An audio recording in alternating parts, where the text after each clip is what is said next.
Bien, nous allons voir dans cette vidéo comment présenter un graphique lorsqu'il y a des valeurs positives et des valeurs négatives, de telle sorte à ce que toutes les valeurs négatives soient d'une certaine couleur sur le graphique et les valeurs positives d'une autre couleur. Donc ici j'ai une petite base de données. Voilà, donc il faut savoir que le 9, le 7 et le 12 sont en rouge parce que ce sont des valeurs négatives. Et le reste, c'est en vert parce que ce sont des valeurs positives. Donc, pour avoir un graphique avec les données en vert lorsque c'est positif et les données en rouge lorsque c'est négatif, comment faut-il faire? Eh bien, je vais commencer par saisir ma plage de cellules contenant les valeurs. Ensuite, je vais aller dans Insertion et je vais insérer un graphique histogramme. Voilà.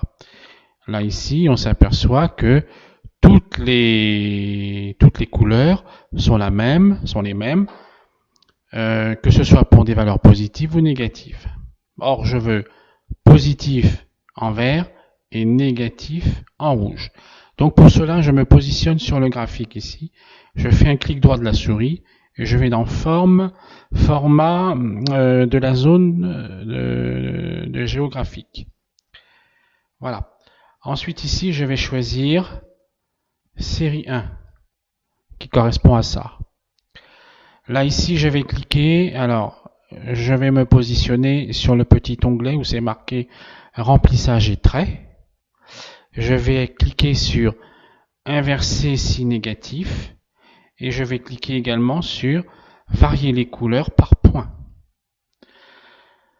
Là ici je vais choisir la couleur verte pour tout ce qui est positif, ça s'est mis en vert, et ensuite en rouge pour tout ce qui est négatif.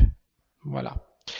Ensuite, je m'aperçois que les intervalles entre les colonnes sont trop espacés. Donc pour cela, toujours dans série ici, je vais aller dans options de série.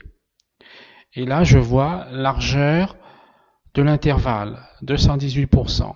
Si je mets 0%, toutes mes colonnes sont collées les unes à côté des autres. Bon, ça peut me convenir, mais moi ça me convient pas. Donc là, je retourne dans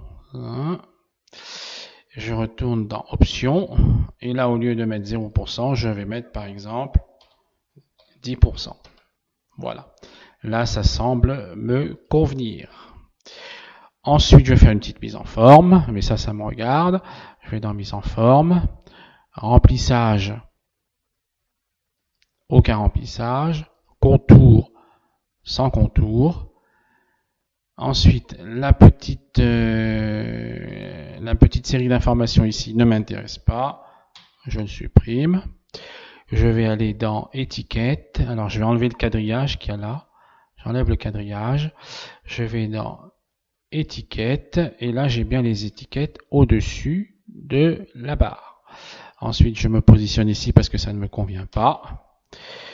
Voilà, je vais dans affichage, j'enlève le quadrillage et voilà, je me retrouve avec un graphique qui me correspond. Là, moins 12 si je veux changer par moins 50, ça s'actualise. 12 si je veux mettre 80, voilà, ça s'actualise. Voilà, j'espère que cette petite vidéo vous sera utile. Merci.